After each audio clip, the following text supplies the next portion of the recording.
Mais à date, moi, c'est l'espoir qui m'emballe le plus depuis McDavid. Et je te dirais que si je remonte avant ça, c'est l'espoir qui m'emballe probablement le plus depuis Mario Lemieux. Bon. Mais j'ai...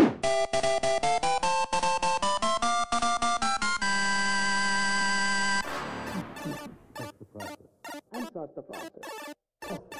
Trust the process. And trust the process. Trust the process. And trust the process. Trust the process. This process. Processus, le podcast. Avec Mathias Brunet et Simon Snake Boisvert.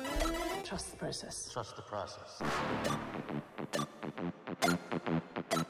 Deuxième épisode de notre balado Processus. J'ai trouvé la semaine longue. J'avais hâte au deuxième. Et je vais commencer par remercier les gens d'avoir été à l'écoute. C'est quand même assez fou. Après 6 jours, on était à 8000 écoutes sur les différentes plateformes. Au moment où on se parle, on était 4e au Canada pour les balados. On était 3e il y a 1 heure. Puis Spitting Chicklets de Paul Bissonnette, celui qui a eu le scoop sur Mike Babcock cet été, vient de nous redevancer. Mais quand même, c'est le fun. On fait des balados pour être écoutés. Puis les gens sont au rendez-vous. On a lu vos commentaires. Alors, Simon, comment t'as passé ta semaine? Est-ce que tu es content de... Oui, je suis très heureux des réactions qu'on a eues. Je pense qu'il y a une bonne interaction là, dans la section des commentaires que j'ai lus. Et puis, on va continuer à en donner pour leur argent aux auditeurs. Bon. Tu t'es pas trop fait brasser, hein? Ça me surprend. Non. Je suis un peu déçu. Pas déçu, mais un peu déstabilisé par rapport à l'époque du blog de Twitter et du podcast de Tony Marinero auquel je collabore de temps en temps. Bon. Alors, oui, c'est ça fait changement. Pag, on a notre Pag Yes. qui m'a mis focus cette semaine, mais c'était pas de ta faute la semaine passée. Pour la petite histoire, là, on a un auto-foyer qui avait décidé de mettre l'emphase sur le terrain derrière Mathias. Bon. Pour une raison X. Où on voulait me cacher. Ça se peut, hein? Impossible. La plupart des balados, ce qu'ils font, puis j'en parlais à Simon tantôt, écoute, en fait, on avait tellement hâte que je pense qu'on a fait 4 shows au téléphone cette semaine, mais on va le réduire en 1, puis on a du stock, là, pour les prochains mois, pas de problème. La plupart des balados, ce qu'ils font, c'est qu'ils mettent les questions à la fin. Nous, on a décidé de faire changement, d'être contraire aux gens.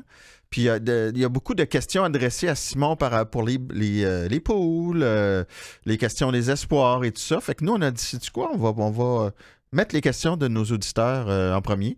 J'ai lancé un appel à tous sur Twitter X ce matin. Puis malheureusement, on n'a pas pu passer toutes les questions, évidemment. Écoute, il y en avait en tout et partout, depuis une semaine, il y en a une centaine. Fait que j'en ai sélectionné peut-être 4 ou 5, mais qui représentent quand même bien. La première, évidemment, tu auras deviné pourquoi je la mets en premier. Il s'appelle Mathias La Liberté. Je trouve que c'est tellement un beau prénom qu'il fallait qu'il passe en premier. Non, en fait, je blague, évidemment, mais tu sais, Sean Monahan est d'actualité et tout ça, puis les gens sont intéressés à savoir qu'est-ce que le Canadien pourrait avoir. Je t'ai combiné 2 questions, celle de Mathias et celle de Josh d'Endurant. Par rapport à Monahan et les espoirs. Disons qu'il est échangé au Colorado, New York ou Winnipeg. Mathias fait demander est-ce que des espoirs comme Colby Barlow, Chad Lucius, Gabriel Perreault, Callum Ritchie peuvent être intéressants? À New York, est-ce qu'un Capo peut aussi intéresser le Canadien? Je te laisse aller peut-être en premier avec les Colorado, Winnipeg, puis ensuite Capo. Ouais. Très, très imprévisible le genre d'espoir qu'on peut obtenir à la date limite des transactions pour un joueur de location. On a eu des surprises par le passé, des joueurs qu'on croyait qui valaient plus que ce qu'ils ont rapporté, d'autres qui ont rapporté plus que ce qu'on pensait. Je me rappelle de l'échange de Claude Giroux il y a quelques années. Évidemment, je ne compare pas Claude Giroux à Sean Monahan. Là. Je trouve que Claude Giroux est un joueur supérieur, mais il en demeure pas moins que Philadelphie a obtenu en retour de Floride un choix de première ronde, fin première ronde, ça c'est standard. Mais ils ont obtenu l'espoir Owen Tippett, qui cette semaine vient de signer un contrat de presque 50 millions de dollars, se dirige vers probablement une saison de au-dessus de 30 buts. Est-ce que le Canadien pourrait obtenir un joueur comme ça? Et ça me permet de répondre à Josh. Est-ce que Kaapo Kakko pourrait être le Owen Tippett d'une transaction comme ça? Parce qu'on se souvient qu'Owen Tippett, en Floride, ça ne marchait pas fort. Bon, je pense que Kakko, ayant été repêché 2e, je ne sais pas si les Rangers seraient prêts à le laisser partir pour un joueur de location. Peut-être qu'eux autres attendent à l'été où il y aurait un marché pour un directeur gérant qui se dirait « Moi, je vais rescaper Kakko et chez nous, il va éclore. » Et Josh demande si c'est un bust. Écoute, Kaapo Kakko est quand même rendu à sa 5e saison dans la Ligue nationale. Je pense pas qu'il devienne meilleur que ce qu'il est en ce moment. L'aimais-tu? Oui, je l'aimais. Mais ce qui est drôle, c'est que l'an dernier, je suis retourné voir des matchs de son année de repêchage. Puis j'ai vu des choses négatives que je voyais pas ou que je voulais pas voir dans le temps. Ah. Parce que Kaapo Kakko, il avait un physique imposant. Puis, je me disais ça, c'est l'allié de puissance par excellence que tu peux trouver. Mais là, je regarde son jeu, puis son jeu, à son année de repêchage, manquait quand même de créativité. Et si on regarde dans la Ligue nationale, je pense que c'est son gros problème. Il manque de créativité. Alors, je pense pas qu'il devienne meilleur que ce qu'il est devenu. Alors, si le Canadien, on lui offre pas Monahan, pourquoi pas? Parce que Monahan, de toute façon, est un joueur de location. Mais ça me surprendrait. Pour ce qui est des autres joueurs mentionnés, ça m'étonnerait que les Rangers laissent aller Gabriel Perreault, un joueur que j'aime beaucoup, puis d'après moi, qui va surperformer son rang de sélection l'an dernier. Qui était? 23e, je crois. Puis, compte-moi donc, tu me disais avant aussi, tu regardais Will Smith. Oui, j'ai regardé Will Smith jouer, puis l'année passée. Puis 4e choix au total par San Jose. Exact. Mais c'était toujours Perreault que je voyais. Alors après ça, ben là, tu isoles Perreault. Fait que là, tu fais ton analyse comme ça. Mais à la base, je regardais Smith, je voyais Perreault. Puis je sais que Perreault, c'est pas un joueur ultra rapide. C'est pas un gars super costaud. Mais il est tellement habile et intelligent. Je vois pas comment ce gars-là pourrait pas au moins jouer sur un 2e trio de façon efficace dans la LNH. Bon. Habile et intelligent comme Len Hudson, le genre. Oui, mais un petit peu, avec un physique un petit peu plus Ligue nationale. Ah! Alors, pour les autres noms mentionnés, Colby Barlow, Chaz Lucius, Callum Murchie, peut-être Chaz Lucius, étant donné que Winnipeg a un surplus là, d'attaquants et de bons jeunes joueurs. Mais j'ai de la misère à voir une équipe se départir d'un espoir qui vient d'être repêché en première ronde pour un joueur comme Sean Monahan. Je serais extrêmement surpris. Mais tu prendrais Kakko ou un choix de fin de première ronde des Rangers, toi, pour Monahan? Ah, ça, c'est une bonne question. Tu veux y réfléchir? Ben, je serais porté à prendre le joueur de la Ligue nationale. Parce que là, je me pose une question. Je me dis, si le choix est 28e, est-ce que le gars va devenir meilleur que Kakko? Oui. Alors, je prendrais Kakko qui a sa place dans la Ligue nationale. Ouais. C'est juste pas le joueur qu'on croyait qu'il deviendrait. Oui. OK. Bon, on va le... Puis encore là, il faut voir si la direction des Rangers en a encore contre Jeff Gorton, parce que je vais y croire quand je vais voir un échange entre Montréal et New York. Gorton a été congédié à la suite de la fameuse attaque de Tom Wilson sur Artemi Panarin. Le propriétaire des Rangers a réagi en criant au scandale. La Ligue nationale s'est insurgée. Gorton s'est excusé au nom de l'organisation. Le boss n'a pas aimé ça, fait qu'on verra ce que ça donne. Yann Martel. Moi, je peux-tu rajouter à la question de Monahan? C'est que je trouve que Monahan, il y a comme un effet stabilisateur sur la profondeur au centre du CH. Ouais. Tu sais, on l'a vu cette année avec Doc en moins. Quand il n'est plus là, la profondeur puis le jeu du Canadien s'effondre. Puis on dirait qu'en reconstruction, ça te prend une stabilité pour être capable que tes joueurs ils progressent. Parfait. Je vais t'expliquer, puis c'est un bon point. Monahan va devenir joueur autonome sans compensation à la fin de l'année. Le Canadien, en ce moment, il va rester 2 mois, 1 mois et demi après la date limite des transactions. Tu ne veux pas le perdre pour 1 mois et demi qui ne veut rien dire sans rien obtenir en retour. Puis, en même temps, il peut toujours signer après. Fait que va chercher un choix de premier tour ou un Kakko. Tabarnouche, j'ai de la misère avec Kakko. Puis, il va chercher un Kakko. Tabarnouche. Tu l'as eu? J'ai eu. Puis après, si jamais tu le veux, tu peux le revoir, mais là, ça dépend combien d'années il veut. On ne veut pas lui offrir un contrat dès maintenant? C'est parce que là, tu perds le choix de premier tour que tu pourrais avoir, puis tu y offres un contrat après. Mais on parle d'un choix de fin de première. Puis j'ai écouté Processus la semaine passée. Ah, c'est le fun. Puis dedans, Tu l'as monté, j'espère. j'étais là.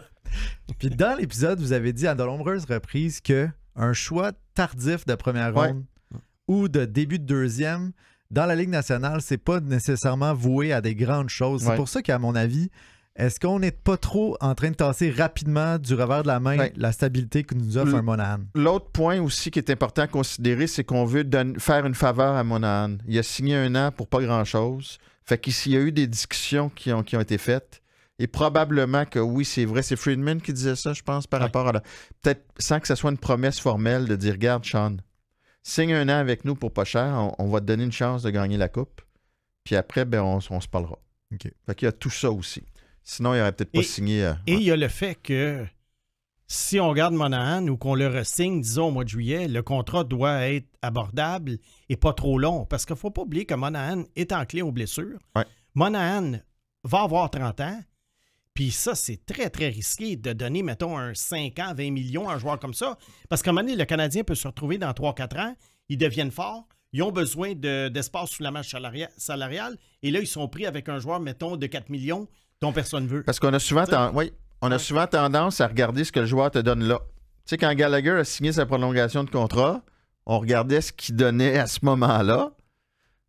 Quelques années plus tard. Tu comprends? Ben oui. Yann Martel a une bonne question. Puis ça, je pense que ça va vraiment dans le mille pour toi. Ah oui. Comment expliquer que des joueurs de on dit, excusez l'anglicisme, je l'aime pas, de concession, là. Des superstars. Pasternak, Kucherov, Sébastien Aho, Jason Robertson. Comment ça se fait qu'il ait glissé ces gars-là au 2e tour?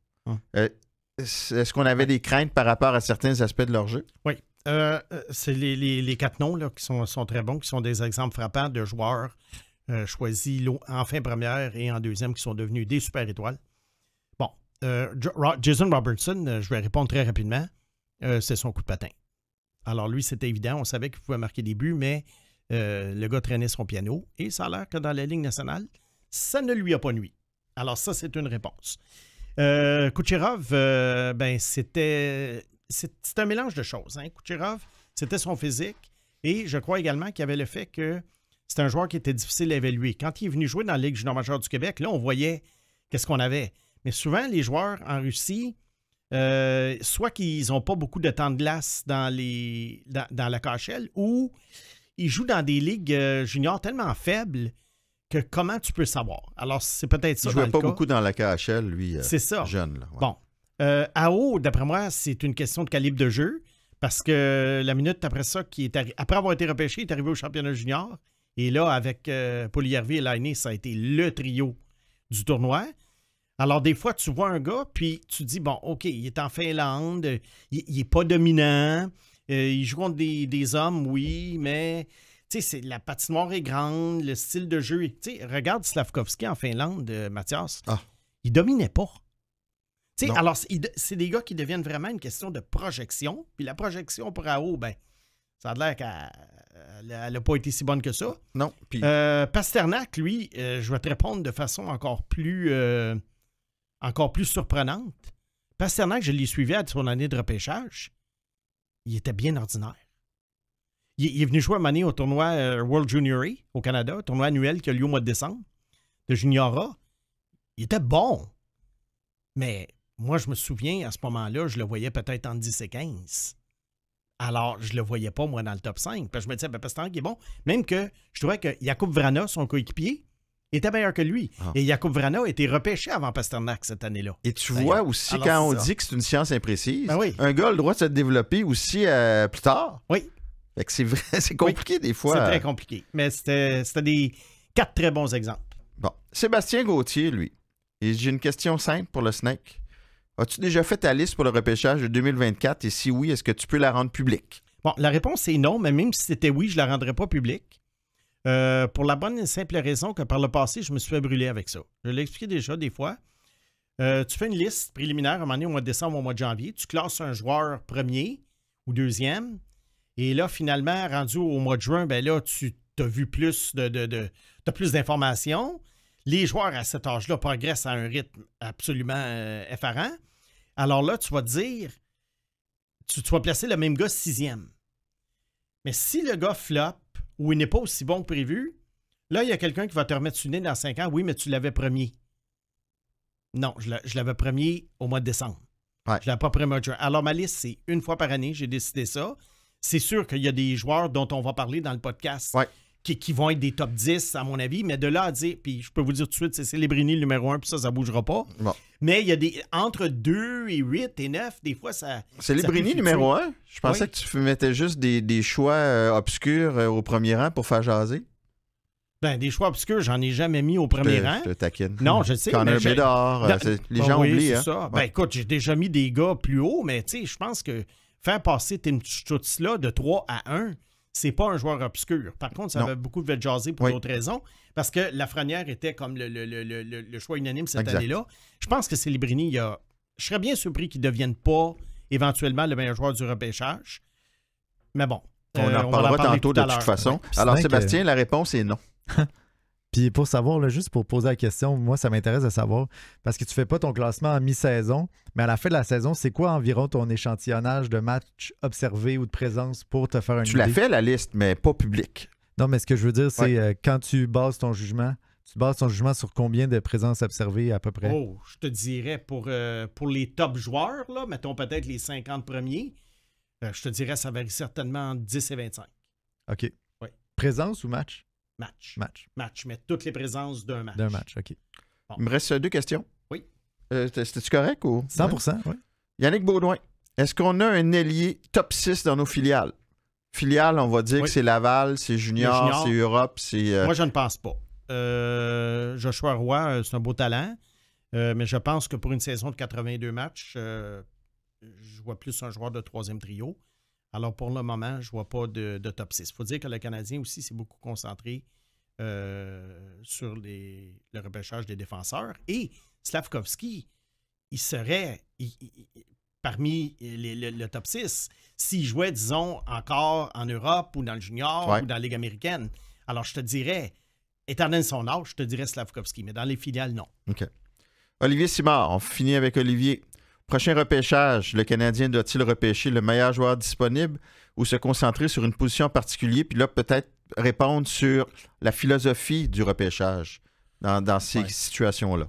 Ah, écoute, c'est le meilleur joueur disponible, je te dirais dans 95% des cas. La seule chose, des fois, tu peux être un peu stratégique. Puis ça, c'est délicat faire ça. C'est dangereux d'une saison à l'autre parce que ça change tellement. Mais des fois, tu peux te dire, ben là, écoute, cette année, c'est pas une grosse année de défenseurs. Puis l'an prochain, il y a beaucoup de défenseurs, mettons, qui s'en viennent. Et c'était le cas l'an dernier par rapport à cette année. Alors, tu peux dire, ben, je vais prendre un ailier en 2023, je vais attendre 2024 pour prendre un défenseur.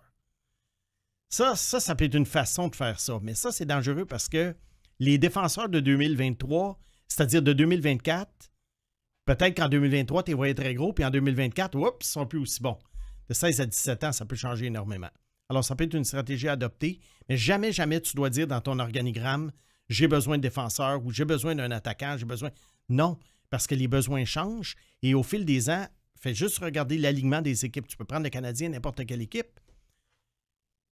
Regarde tout le roulement de personnel qu'il y a en 4-5 ans. Regarde l'alignement du Canadien, mettons, en 2018-2019. Exact. Par rapport à cette année. Ben oui. Donc, alors, non. Donc, Olivier, si jamais Connelly est repêché déjà au 8e rang et que c'est un défenseur gaucher de disponible, c'est le meilleur sur ta liste, puis t'en as plein à Montréal, repêche-le, et au pire, ben, tu l'échangeras comme tu as échangé Romanov pour aller chercher un centre qui s'appelle Kirby Dach. Parce que si tu prends un gars selon tes besoins puis que ça marche pas, t'as plus de valeur. Si tu repêches un gars puis t'en as trop à cette position-là, le gars a une valeur. Il te rapporte un DAC. Salutations à Lou Lamoriello, d'ailleurs, qui avait donné le 13e choix au départ pour Romanov. Et c'est ce 13e choix-là qui a permis d'obtenir Kirby Dach avec Chicago. Parce que, honnêtement, Lou, c'est pas ta meilleure. Un 13e choix pour un défenseur comme Romanov, en fait. Bien. On va y aller avec les espoirs du Canadien, Simon. Et là, je sais qu'on a beaucoup parlé de Lane Hutson la semaine dernière. On arrivait du Vermont où on l'avait vu jouer. Mais c'est un espoir polarisant, évidemment. On a beaucoup d'attentes. Et toi, tu as vu ces 2 matchs. On en reparle, évidemment, en particulier parce qu'il jouait contre Boston College, qui est un très gros programme. Et tu as vu les 2 matchs de Hutson. Oui, Boston College, qui était numéro 2 en arrière de l'équipe d'Hudson et qui, d'après moi, va passer au numéro 1, étant donné qu'ils les ont battus 2 fois en fin de semaine. Pour mettre la table, là, Boston College, c'est Cutter Gauthier, c'est Will Smith, c'est Ryan Leonard, c'est Gabriel Perrault. C'est très fort.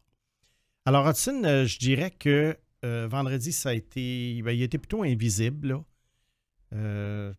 Le jeu est un petit peu plus robuste, puis un petit peu. Le calibre est pas mal plus élevé que ce qu'on avait vu. Sourire en plus. Ce qu'on avait vu au Vermont la semaine d'avant. C'est pas possible.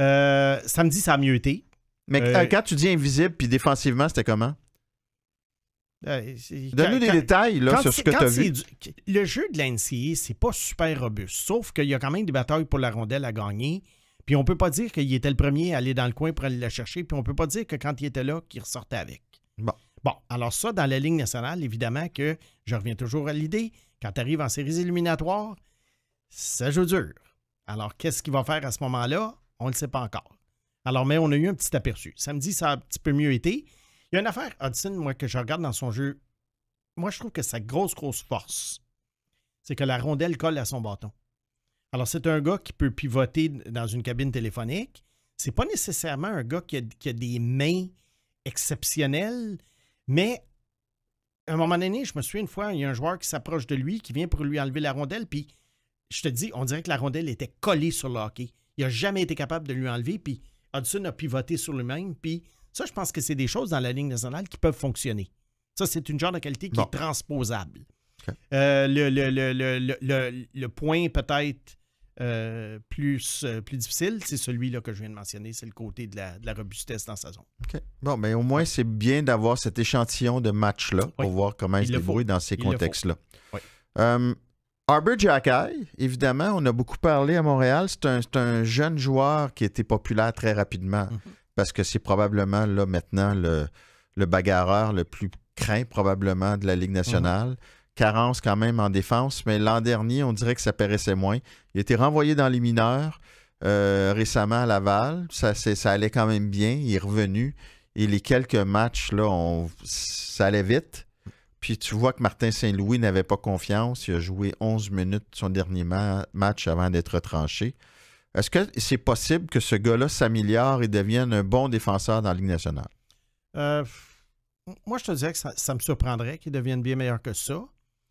La seule chose qui me chicote, c'est qu'il y a toutes sortes de rumeurs comme quoi les Canadiens se fait offrir un choix de première ronde pour lui. Puis moi, j'avais dit qu'un joueur comme ça, qui n'a rien coûté, il ne faut pas l'oublier, hein, il n'a même jamais été repêché, ça peut valoir la peine. Si tu fais offrir le 10e choix au total, je pense que tu sautes dessus parce que faut que tu rehausses le niveau de talent dans ton équipe. Cependant, je sais qu'il a une dimension qui est quand même très, très, très recherchée. Oui. C'est des joueurs comme lui, il n'y en a pas beaucoup. Alors moi, je crois que Xhekaj, je vais revenir à mon point de la semaine dernière, le fameux alignement spécialiste. 11 attaquants, 7 défenseurs, avec les 2 derniers attaquants des spécialistes, peut-être du jeu de puissance ou du jeu en désavantage, et Xhekaj, qui peut être là pour faire un peu la loi. Parce qu'on a beau dire que le hockey a changé, on n'est plus à l'époque des Flyers de Philadelphie de 1975, mais ça demeure quand même un sport très robuste.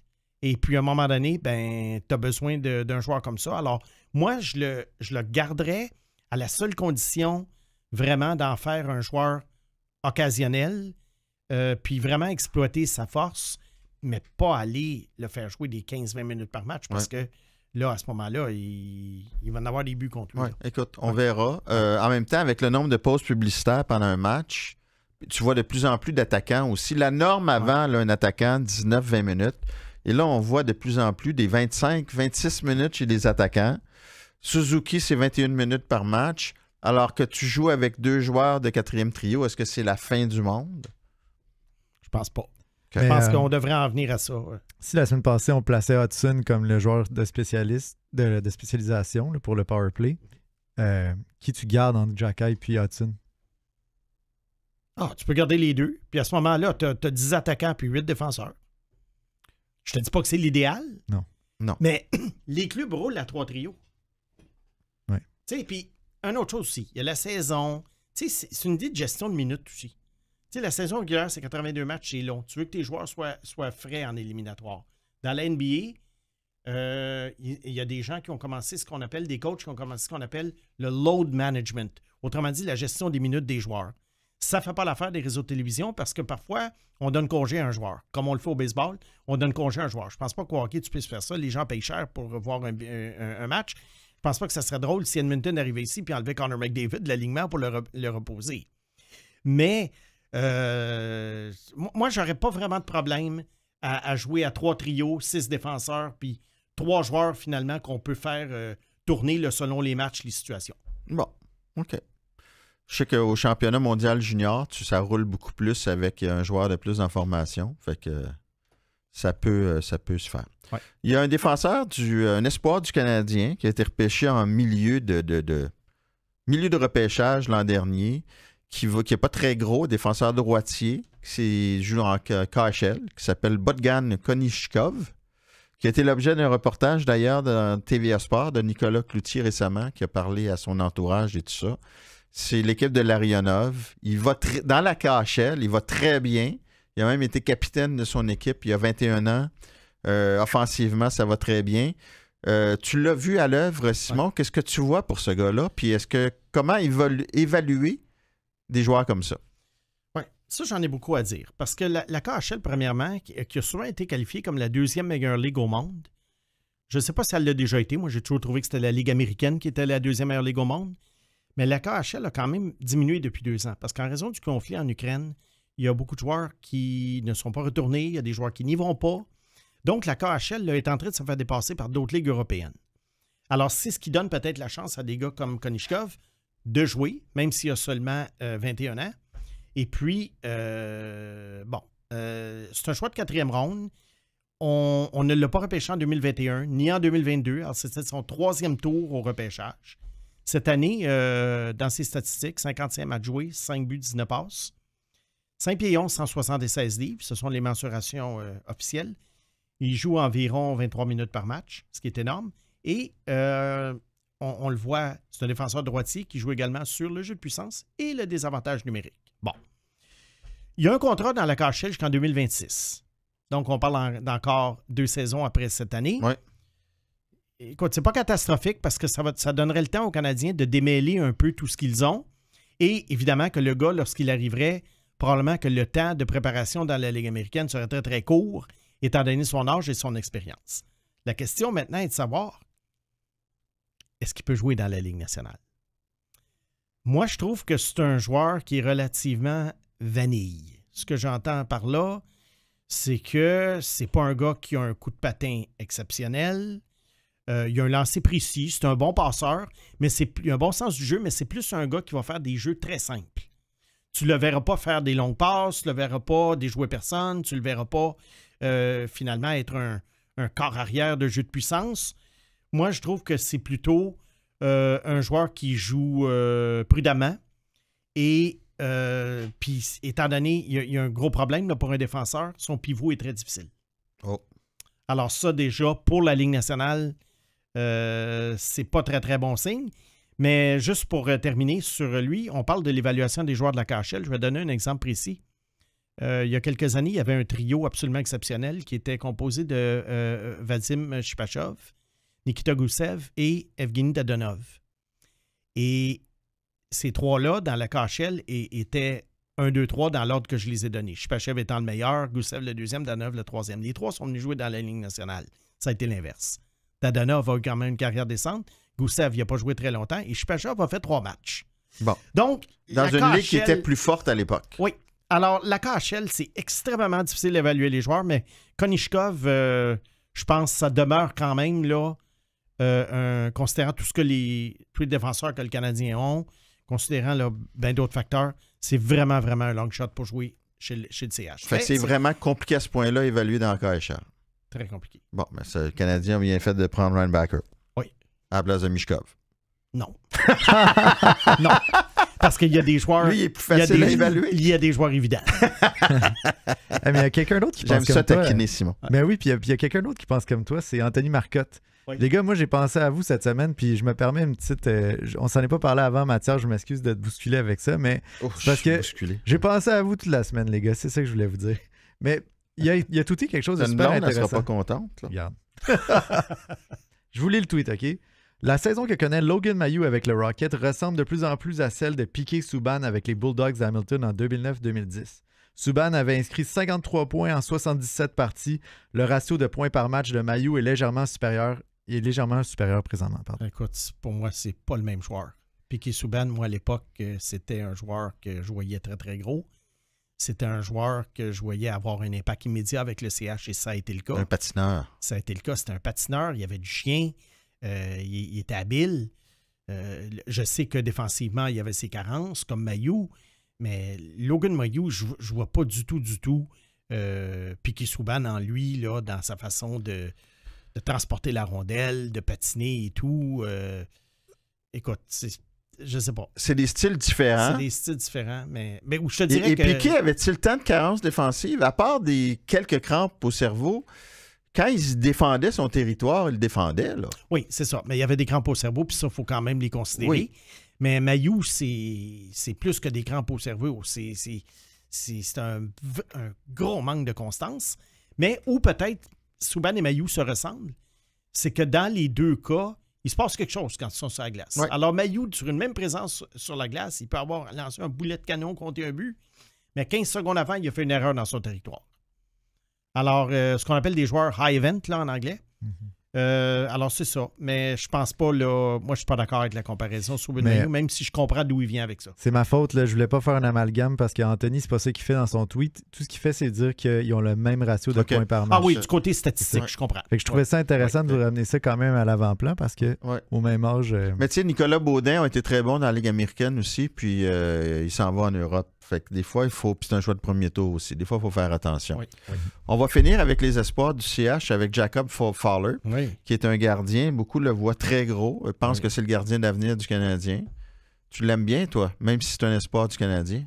On est en train de briser le mythe, hein? Non, on est en train de briser le mythe complètement. T'en aimes beaucoup? Ben, dans la mesure où tu sais, dans la mesure où je suis réaliste, moi, dans les attentes, par rapport au rang de repêchage, par rapport au développement, tu sais, je vois pas des vedettes partout. C'est ça l'affaire. Ouais. Mais si je faisais les mêmes exercices avec les Blue Jackets de Columbus, j'aurais la même réaction. Ben oui. Moi, je vois pas des vedettes partout. Exact. Bon. Jacob Fowler, je te dirais, tu sais, c'est un cliché de dire ça, là, mais il a l'air d'un gardien de but. C'est physiquement, juste la posture devant le filet, la façon dont il, tu sais, la confiance qu'il dégage, ça, déjà au départ, il y a c'est le stéréotype idéal. Dans son jeu, moi, ce que j'aime, c'est qu'il a des réflexes incroyables. Particulièrement le deuxième arrêt. Alors, il peut donner un retour de lancer, mais tout de suite, il est prêt à réagir pour arrêter le retour. Alors ça, je trouve que c'est quand même quelque chose qui le démarque. Il y a une très, très bonne saison, mais évidemment, en arrière d'un club pacté. La route est longue pour les gardiens de but. Prédire le gardien de but, c'est de la sorcellerie. Mais je peux te dire qu'au même âge, dans la même ligue, je préfère Fowler à Primo au même âge. Mais il faut considérer que Primo avait été un choix de 7e ronde et Fowler un choix de 3e. Et Dobèche, qui est aussi un espoir Oui. du Canadien à Laval. Oui, c'est pas toujours facile, hein, à Laval. Mais au même âge, dans les rangs universitaires. Moi, je préférais Fowler. OK. Ouais. Parfait. T'améliores pas mal, Dobèche, hein? C'est Ouais, une bonne là, c'est une séquence. bonne deuxième moitié de saison, Oui, en effet. les gardiens de but, il faut être très, très patient. Moi, je dis attaquant 1 an dans la Ligue américaine, défenseur 2 ans, gardien de but 3 ou 4 ans. J'ai fait travailler Simon. J'aime ça donner des petites missions. Puis évidemment, Slavkovski, maintenant, tout le monde est heureux, je crois, de ce choix-là devant les autres en ce moment. Et Shane Wright, que tout le monde voyait à Montréal, puis qu'évidemment, est encore jeune, a le temps de se développer. Je voulais quand même faire le point sur où il est rendu sans arrière-pensée. Je voulais pas que... J'ai dit à Simon, regarde 3 matchs récents dans la Ligue américaine. Tant mieux s'il est bon, puis si c'est moins bon. J'ai aucune idée, il m'en a pas parlé encore. Mhm. Simon, tu as vu 3 matchs de Shane Wright. Qu'est-ce que tu peux nous dire? Bon, alors, pour mettre la table un peu, Shane Wright, 19 ans. Pas beaucoup de joueurs dans la Ligue américaine qui ont 19 ans. Donc, le même âge que Jiri Kulich, qui est encensé avec Rochester en ce moment, la filiale des Sabres. Mais qui a été choisi quand même 27e? 28e, je crois, 27, 28. Et puis, Shane Wright, 38 matchs de jouer, 17 buts, 13 passes. Pour un joueur de 19 ans, statistiquement, c'est excellent. Moi, je te dirais, il joue environ 17-18 minutes par match, ce qui est bien. Il joue à Coachella Valley. Alors, il y a des pires endroits dans le monde pour jouer. Hein. Pour ceux qui ne savent pas, c'est à Palm Springs, en Californie. Et moi, je l'ai trouvé très impliqué. Bon, statistiquement, les mises au jeu, 49% cette année. Bon, ça va. Tu sais, on parle beaucoup de Kulich, mais je dois dire, Shane Wright, il est meilleur que Kulich. C'est juste que les attentes envers Kulich n'étaient pas les mêmes qu'envers Shane Wright, alors que Shane Wright, on se dit, il devrait être dans la Ligue nationale. Moi, je pense que c'est une bonne idée de Seattle de ne pas le rappeler. Tant qu'à le faire jouer 3 minutes par match, il se bataille pour être en série. Ils sont mieux de le laisser là dans la stabilité. Moi, je suis pour la stabilité. Viens jouer dans la Ligue nationale ou viens jouer dans la Ligue américaine, mais sois stable. C'est pour ça que les Canadiens, ils ont gardé Slavkovski. Alors, il y a eu de la stabilité. Ouais. Wright, il est dans la Ligue américaine, c'est de la stabilité. Moi, c'est ça que je préconise. Très bon pour les entrées de zone. Cependant, je trouve pas que c'est un joueur très créatif. Et c'est ça que je trouvais, moi, et qui me faisait toujours tiquer quand on parlait de lui comme de possible joueur générationnel. C'est pas parce qu'un joueur a eu une exemption pour jouer à 15 ans dans le hockey junior qu'il devient un joueur générationnel. Joe Veleno a joué à 15 ans dans la Ligue junior majeure du Québec. C'est un bon NHLer, mais ce n'est pas un joueur générationnel. Bon, est-ce que je pense que Shane Wright va être meilleur que Veleno? La réponse est oui. Mais l'affaire aussi que Shane Wright, c'est un gars quand même, il anticipe bien le jeu. Il se replie bien. Il joue bien sa position au centre. Moi, je trouve qu'il est discipliné. Mieux qu'à son année d'admissibilité. Là, on voit qu'il travaille avec des pros. Et une affaire qui était exceptionnelle de Shane Wright, lorsqu'il avait 15 ans, il y avait un lancer de la Ligue nationale. Et ça, je n'ai pas besoin de vous dire qu'il ne l'a pas perdu. Okay. Alors ça, son lancer est encore... Il décoche son tir à la vitesse d'éclair, ce qu'on appelle souvent le quick release. Tu vois où à long terme? Des belles qualités. Tu vois où à long terme, donc? Dans quel rôle? Dans quel rôle? Moi, je vois un centre de deuxième trio d'une très bonne équipe. Ah, OK. Donc, c'est bien. Seattle a fait un bon choix. Bon, écoute, il y en a peut-être d'autres qui auraient pu prendre, mais ceux qui ont été choisis les 3 avant, je suis bien d'accord avec ça. Moi, j'aurais classé Wright 6e. OK. Alors, pour moi, c'est Wright, d'après moi, il est en train de devenir ce que je croyais qu'il deviendrait. Oui. Tu as été un peu surpris quand même de voir ce bon rendement-là dans ces 3 matchs-là? Non. Non? Non. OK. Non, parce que je l'avais vu en début de saison, puis je l'avais trouvé pas pire. Puis moi, ce qui m'inquiétait dans le cas de Wright, c'est que l'année passée, il a été barouetté beaucoup. Oui. Et puis, c'est pour ça que l'idée de l'envoyer au championnat junior, je comprends Seattle de ne pas l'avoir fait. Oui. Ce n'était pas une bonne idée. Bon. Tu as parlé la semaine dernière de Gavin McKenna, qui est un espoir du repêchage, pas pour cette année. Non. Tu es encore très jeune. Oui.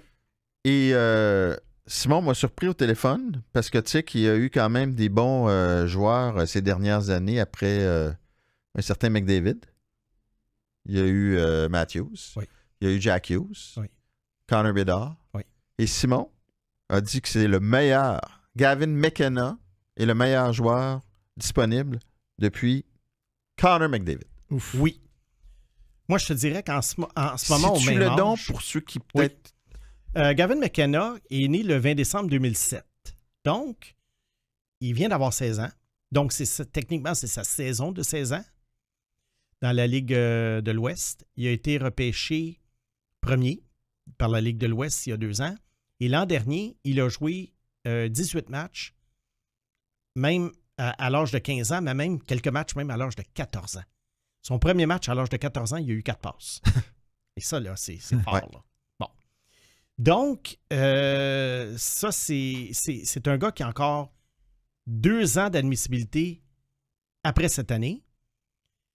Je pense que... Donc, 2026? Oui, 2026. Je pense qu'à partir de l'an prochain, ça va commencer à cartonner pour les points.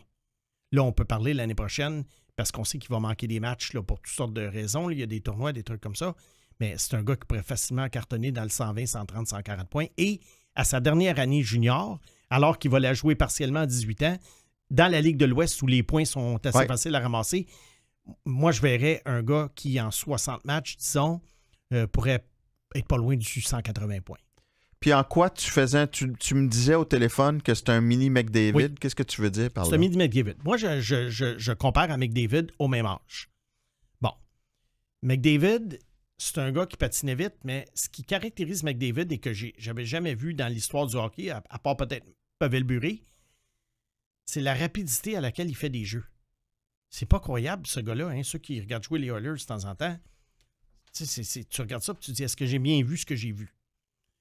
McKenna, c'est la même chose, mais une coche en dessous. Mais c'est pas loin, au même âge. Là, est-ce que McKenna, dans 10 ans, va être ce que McDavid est en ce moment? Ça, c'est une autre question. Mais à date, moi, c'est l'espoir qui m'emballe le plus depuis McDavid. Et je te dirais que si je remonte avant ça, c'est l'espoir qui m'emballe probablement le plus depuis Mario Lemieux. Bon. Mais j'ai quand même McDavid. McDavid, pour moi, je pensais que ça... Je te le disais sur ton blog en 2015, moi, je croyais que McDavid deviendrait le meilleur joueur de tous les temps. Puis pour notre perspective, tu places Crosby où là-dedans? Tout de suite après McKenna. Tout de suite après. Parce que Crosby, c'était plus un joueur, moi, que je trouvais qu'il était comme Peter Forsberg. Tu sais, c'est un gars qui a 1000 qualités, Sidney Crosby. Physiquement, il est très fort. C'est un leader, c'est un marqueur, c'est un passeur. Alors, je ne descends pas Sidney Crosby en disant ça. Mais comme espoir au même âge, je regarde jouer McKenna et puis c'est à chaque présence sur la glace, c'est de la magie. Mais Pag, il fait bien de parler de Crosby, puis probablement qu'il ne l'avait pas en tête, mais McKenna va sûrement aboutir à Pittsburgh. Ils vont être tellement mauvais en 2026. J'ai pensé à ça, à moins qu'il change le choix, puis qu'il ne soit pas protégé. Oh my God. Non, il ne fera pas ça. Non, ils font pas ça. Mais puis là, ça nous donne-tu envie de tanker? Là? C'est quoi qui se passe?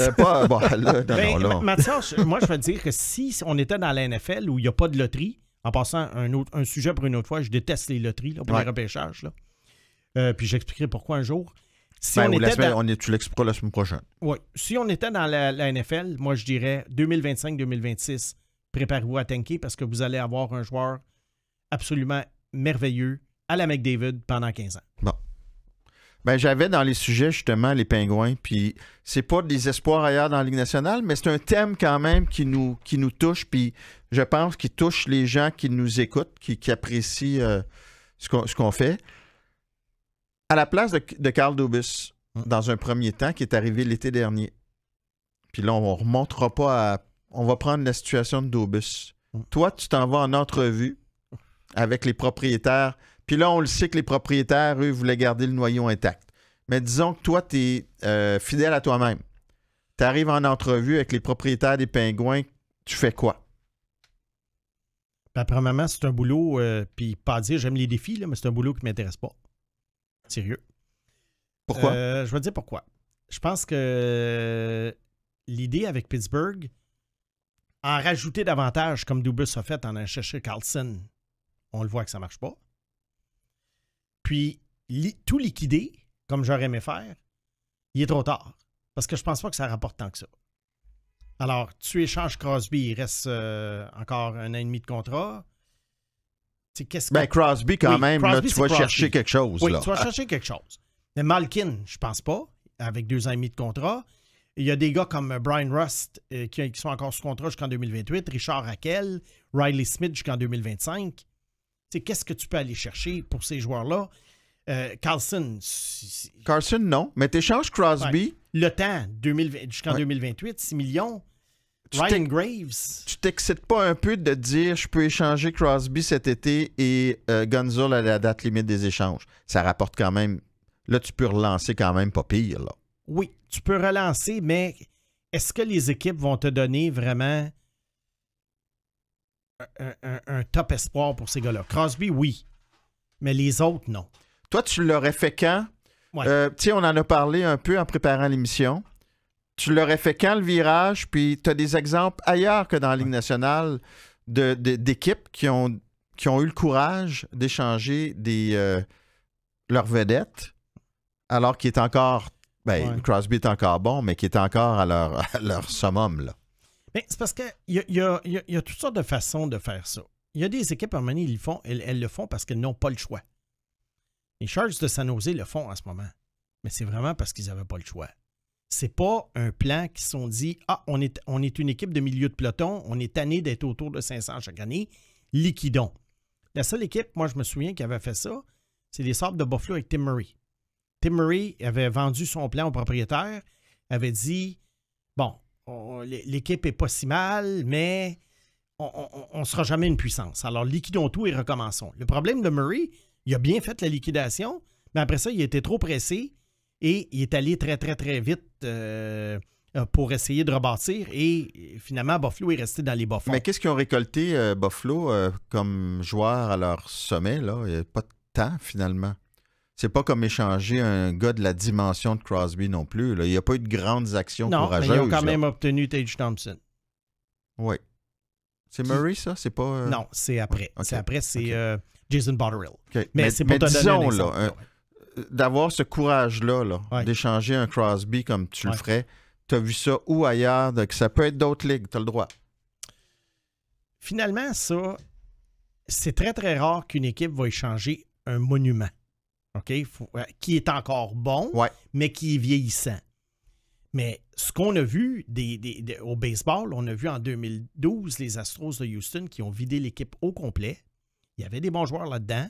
Il y avait des joueurs qui étaient là depuis longtemps. Et à un moment donné, il y a eu une période en 2012 où les 25 joueurs, sauf un, étaient au salaire minimum. Les codes d'écoute étaient de 0,0. Ça veut dire qu'il y avait moins de 1000 personnes qui regardaient les matchs. Les Astros de Houston ont gagné 2 séries mondiales depuis. Je sais qu'il y a eu une année, il y avait triché et tout, mais quand même, c'est une solide équipe qui a remonté au classement grâce à ça. Au basketball, puis c'est l'inspiration pour le titre du podcast, Processus, il y a les 76ers de Philadelphie avaient une bonne équipe, mais qui était toujours autour de 500. Et il y a un dénommé Sam Hinkie qui a été interviewé pour le poste de directeur gérant et qui a dit au propriétaire, là, les saisons de 500, c'est fini. Ils ont vidé l'équipe et là, il a collectionné les choix de première et de deuxième ronde. Au basketball, en passant, il y a seulement 2 rondes de repêchage. Ça en était comique. OK? Je ne sais pas combien il y avait de choix à un moment donné, mais je pense qu'il y en avait 20. Il y avait 20 choix sur un espace un laps de temps de 5-6 ans. Et là, lui, son but, c'était de mettre la pire équipe possible dans le but d'aller chercher le meilleur choix au repêchage possible. Mais encore là, il y a une loterie. Alors, ça a été, je dirais que son processus a marché dans le sens qu'il est allé chercher Joel Embiid, qui est un des 3-4 meilleurs joueurs de la NBA en ce moment, si ce n'est pas le meilleur cette saison. Mais il y a eu quand même d'autres ratés. Et la 3e saison de Hinkie, Philadelphie a gagné 10 matchs et la NBA est intervenue et a demandé au propriétaire de laisser aller Hinkie parce que là, c'était rendu ridicule. Il allait chercher les 15 pires joueurs pour les mettre sur le terrain dans le but de gagner le moins possible. Est-ce que Philadelphie, ça a marché? Bien, Philadelphie se rend en 2e ronde, bon an, mal an, depuis quelques années, mais ils n'ont pas encore atteint les sommets. Donc, le jury reste encore à débattre. Et il y a les risques aussi d'une reconstruction complète, comme on a vu à Buffalo, à Ottawa, où ça tarde. Edmonton, ça a été très long aussi. Il n'y a pas de garantie, mais peu importe la façon de procéder, est-ce qu'il y a des garanties aussi? Il n'y en a aucune. C'est sûr que il y a juste une équipe qui gagne la Coupe, puis là, il y a de plus en plus de clubs en reconstruction. Donc là, c'est sûr, San Jose reconstruit, Anaheim reconstruit, Chicago reconstruit. Je donne cet exemple-là.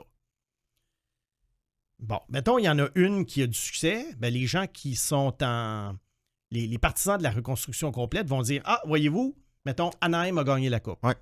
Puis si San Jose, ça ne marche pas, ah, voyez-vous, c'est pas bon reconstruire. San Jose, c'est ça. Alors, il y a toujours des exemples des deux côtés, sauf que moi, je pense que la pire chose, c'est d'être en milieu de peloton et de toujours essayer de faire du rapiéchage dans le but, à un moment donné, de prendre en feu comme, mettons, les Blues de Saint-Louis en 2019. Mais ça, tu as encore moins de chances que ça arrive que par les reconstructions complètes. Pittsburgh a gagné des coupes, Chicago a gagné des coupes, Los Angeles a gagné des coupes, Washington a gagné une coupe en ayant suivi un petit peu ce pattern-là. Mais là, je pense qu'aujourd'hui, de nos jours, c'est fait vraiment volontairement. Les Blackhawks de Chicago, là, on n'est pas loin de l'exemple des 76ers de Philadelphie que j'ai donné. Là. Ah oui. Écoute, il met la pire équipe possible. C'est sûr. Là, Connor Bedard n'est pas là. J'ai regardé l'alignement l'autre jour, j'ai regardé le match, à part Seth Jones puis le jeune Korchinski. Aïe aïe. Mais sais-tu qui est le pire ennemi de la reconstruction? Le propriétaire. Le propriétaire, oui. Parce que le propriétaire, tu dis, veux-tu gagner ou tu veux juste que l'eau entre dans le moulin puis faire de l'argent, puis un propriétaire n'est pas en business pour rien. Souvent, le propriétaire, c'est lui qui met le frein aussi. Il dit, moi, ça ne me dérange pas, une équipe de milieu de peloton. On est quand même excitant. Les gens vont venir. On gagne peut-être un tour ou 2 de série. On fait des millions supplémentaires. Moi, j'ai pas de problème. Ça prend vraiment de la volonté de la part du propriétaire de dire, tu vas probablement perdre de l'argent. Ouais. Tes fans ne seront pas contents, mais tu vas peut-être gagner éventuellement. C'est pas évident de passer ton plan. Monsieur Platner à San Jose a toujours été contre les reconstructions complètes. Alors, c'est pour ça que ce qui se passe à San Jose en ce moment, c'est pas volontaire. Ça a l'air volontaire, mais c'est plutôt parce que San Jose piquait du nez.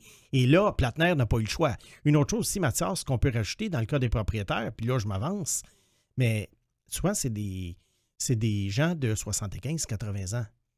Alors, eux autres, ils veulent gagner le plus vite possible parce qu'ils ne savent pas combien de temps encore ils vont être capables de profiter du moment. Tu sais, c'est vrai. Je ne l'attendais pas, celle-là. Ben non, mais c'est vrai. Ouais. Regarde les Nationals de Washington qui ont gagné la Série mondiale il y a quelques années. M. Lerner, il était très pressé de gagner, mais c'était un octogénaire avancé. Ouais. Alors, à un moment donné, il y a ça aussi. Peut-être sûr que que si tes un propriétaire propriétaires avait 37 ans, ben là, tu dis, je vais être là, j'en ai pour 40 ans. Tu sais. C'est sûr qu'un propriétaire de 80, tu lui proposes un plan de reconstruction de 12 ans avant de gagner. C'est un peu plus serré. M. Pegula, à Buffalo, il est plus jeune. Ouais. Alors, lui, il s'est permis même 3 reconstructions, mais à un moment donné, il ne se branchait pas. Puis, en tout cas, c'est vraiment bizarre. Buffalo, ça va être d'ailleurs une équipe dont on pourrait parler éventuellement, parce que là, c'est inquiétant. Simon, je t'écoute parler, là. Tu devais pas être un fan de Marc Bergevin. Pas du tout. Pas du tout. C'était Monsieur Rapiessage. Oui, tu parles de milieu de peloton pendant... Écoute, lui, il espérait toujours prendre en feu avec Carey Price. Puis lui, mais Marc Bergevin, moi, je trouvais... marcher, ouais. Quoi? Ouais. Ça va y marcher, mais... Ouais. Moi, je pense que Bergevin, le problème qu'il avait, c'est qu'il était très impulsif. Alors, je te dis pas nécessairement qu'il était... oui, il était rapiéceux, mais c'était plutôt impulsif. Tu sais, les contrats qu'il a donnés, les contrats à long terme, je pense que c'est ça qui a handicapé le Canadien le plus. Tu sais, les Armia, les Gallagher, là, si les contrats avaient été longs, ça aurait été plus facile pour Kent Hughes. Mais oui, Marc Bergevin était un rapiéceux. Est-ce qu'il y avait des ordres de Jeff Molson, comme Doug Wilson avait des ordres de M. Platner?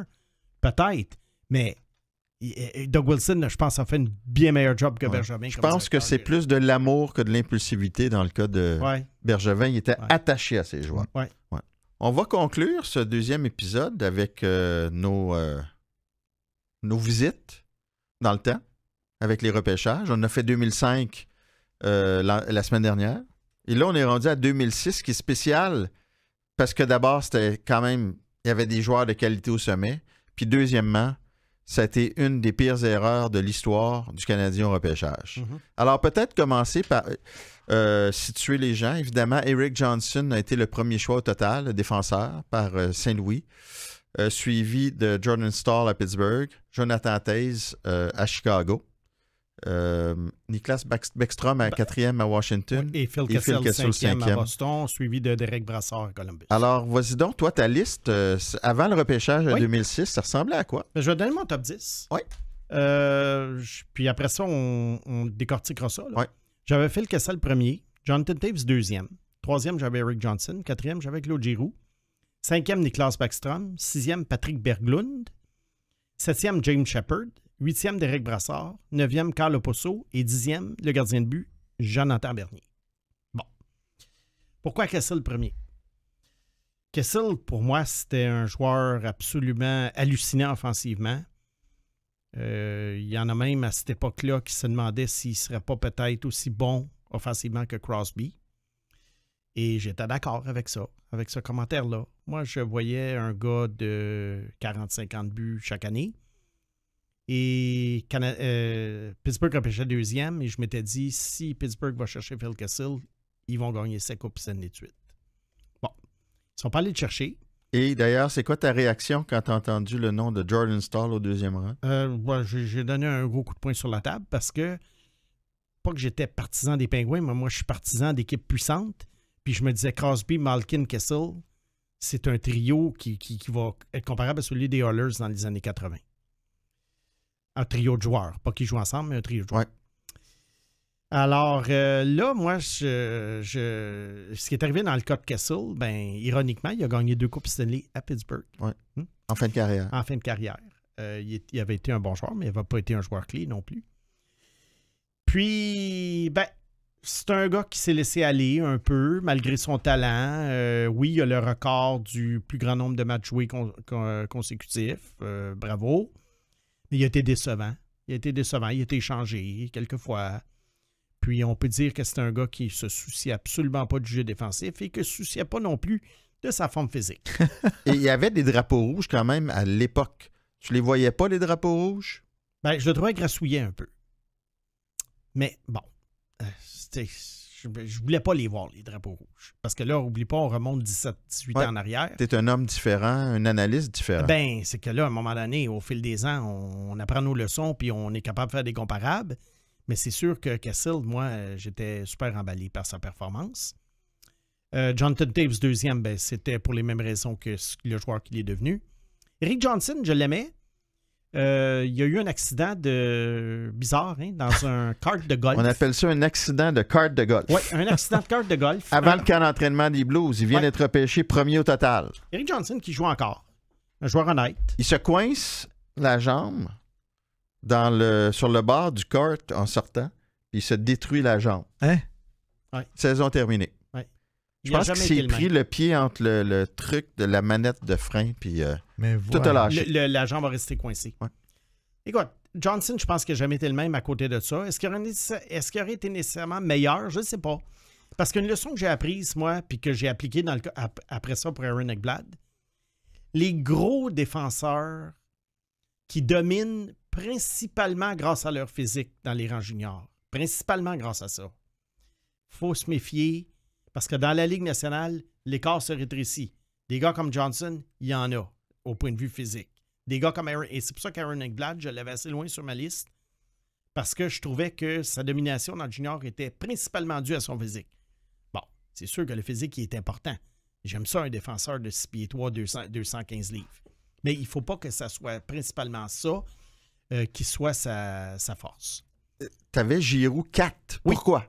Ben, parce que Giroux...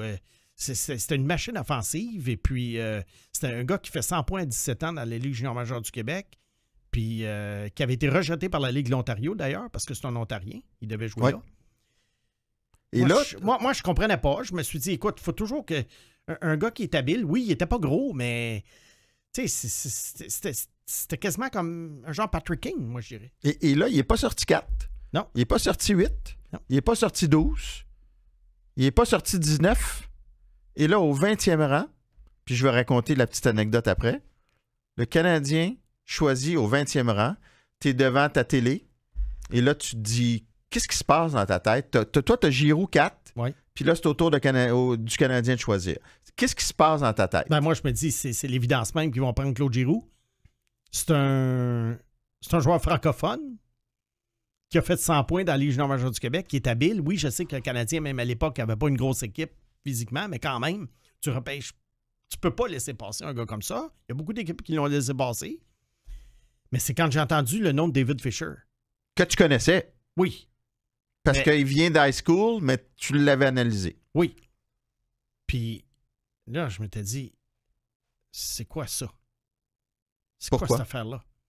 Ben parce que je trouvais qu'il n'y avait aucune qualité qui ressortait. On ne parlait pas de Brian Leach. Là. Pour les plus vieux, Brian Leach était un joueur d'high school qui était absolument dominant à l'époque. David Fisher n'était pas dominant. Alors tu te dis, pourquoi on choisit un gars comme ça qui a peut-être un plafond de... Écoute, un plafond le plus généreux, un plafond de 4e défenseur dans une équipe. Alors et ça, c'est très généreux. Oui. Parce qu'il n'a jamais joué dans la Ligue nationale. Oui. Puis, tu sais, si le Canadien avait choisi Patrick Berglund, ben, j'aurais compris. Il est costaud, il était habile, il a été une carrière un petit peu décevante. Mais tu sais, j'aurais compris. Nick Foligno, j'aurais compris. Tu sais, quand même une bonne carrière. Il continue à gagner ses millions. Mais David Fisher... Qui a recommandé ça et pourquoi? Qui était où sur tes listes? Fisher. Oui. Il était sur la liste de joueurs qui ne m'intéressent pas. Bon, fait que tu l'aurais même pas repêché en 7e ronde. Là. Ouais, il ne m'intéressait pas. Pag m'a raconté cette petite histoire-là. Je ne sais pas quel âge tu avais en 2006. Faudrait que je me rappelle de ta date de naissance. 17 ans. J'avais 17 ans. Ah, 17 ans quand même. T'as-tu suivi ça, ce repêchage-là, ou tu ne suivais pas encore assez? Moi, je ne suivais pas grand-chose. à ce moment-là, en 2006... Bob Gainey, directeur général du Canadien, celui qui remplaçait André Savard est encore dans l'organisation, fait du recrutement, il touche un peu à tout. Et tu as une des têtes d'affiche du recrutement qui s'appelle Von Karpen. Et cette année-là, ça a brassé jusqu'au moment où on s'empare du micro pour faire le choix.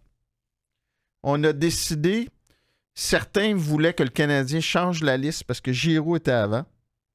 Et là, ça s'est pris à gauche, façon de parler. Quand tu dis certains, tu parles de qui? Certains voulaient que le Canadien change de liste? Certains recruteurs. OK. Et ça a brassé entre André Savard et Von Karpen. Ils n'arrivaient pas à s'entendre. Giroux, André Savard voulait absolument Giroux. C'est impensable de prendre quelqu'un d'autre. Von Karpen n'en démordait pas. Il fallait que ce soit David Fisher. Et finalement, un gars comme Trevor Timmins aurait dû trancher puis dire, regarde, tu l'aimes. À ce moment-là aussi, le Canadien, encore une fois, une erreur de repêcher en fonction de tes besoins. Se disait, on a beaucoup de petits attaquants à Montréal, pas beaucoup de défenseurs. Bob Gainey a dit, garde, vous n'êtes pas capable de vous entendre, prenez le défenseur. Et Von Karpen n'est pas un nono. Von Karpen, c'est probablement l'éminence grise en ce moment à Vegas. Toutes les décisions extraordinaires qu'ils prennent depuis des années, c'est Von Karpen qui change d'organisation, qui est rendu là. C'est là que tu vois que tout le monde se trompe et tu peux avoir des crampes au cerveau. Il doit pas en être... Ben ça, c'est pas connu du public, son rôle dans ce repêchage-là en 2006. Mais c'est ce qui est arrivé. Il doit pas en être... Heureusement que c'est pas connu, mais là, ça l'est un petit peu plus à partir d'aujourd'hui. Mais ça a été une erreur monumentale. Ça revient-tu un peu à ce qu'on parlait tout à l'heure par rapport à l'échantillonnage? Tu sais, dans 2006, tu ne pouvais pas autant visionner de matchs sur Internet. Probablement qu'ils ne pouvaient pas regarder autant de matchs pour le 20e choix overall. Tu sais. Non, parce qu'ils étaient sur place beaucoup. Ils l'ont vu beaucoup. Puis il y avait des recruteurs chez le Canadien qui connaissaient Fisher depuis 12 ans. Là. Fait qu'il l'avait coaché. Je ne sais pas si tu veux renchérir là-dessus, Simon. Là. Oui, c'est ça. David Fisher, si je me rappelle bien, avait été élu le meilleur joueur adolescent, Monsieur Hockey au Minnesota. Exactement, oui. Mais bon, Monsieur Hockey au Minnesota, ça ne veut pas nécessairement dire que tu vas être un top défenseur dans la Ligue nationale. Ryan Poehling. Bon. Et je me rappelle... Non, mais ouais, Poehling est quand même... vient de signer d'ailleurs un contrat de 3,4 millions. Moi, je me rappelle David Fisher, premier camp de développement à Montréal. Puis tu sais, des fois, là, ça nous prend... Généralement, je dirais, ça nous prend un premier coup d'œil. J'ai fait « What? » C'est ça. Camp de développement, là, par rapport aux autres, je peux pas. Il doit y avoir quelque chose que j'ai pas... ouais. Et aussi, on aurait sûrement gagné la coupe avec un Carey Price puis un Claude Giroux. Peut-être en 2014. Ouais. Mais encore là, je sais pas. Ouais, Giroux, écoute... en 2014, les Kings étaient très, très, très, très forts. Mais tu sais, puis c'est correct comme réflexe, mais tu te trompes tellement, puis c'est ça. Puis le Canadien, là, son problème aussi, c'est qu'il y a eu beaucoup d'erreurs entre... il y a eu 2006, puis après, entre 2008 et 2015, une trop longue période où il y a eu des erreurs. Brutal. Et Timmins, après, ça a été bien. Tu sais, avec Caulfield, avec Goulet, avec Romanov, ça a été beaucoup mieux. Mais cette période-là a fait mal. Puis on se rend compte rapidement, et ça sera un sujet ultérieur, que 2017 et 2018, qui étaient supposés signifier la relance du Canadien, finalement n'auront pas été des grands repêchages. Et parlant de faire mal, ça me fait mal, mais il faut que je vous dise que c'est terminé pour aujourd'hui. Bye-bye à tout le monde, et on a déjà hâte à la semaine prochaine. Yes. You win. Processus. Avec Mathias Brunet et Simon Snake Boisvert.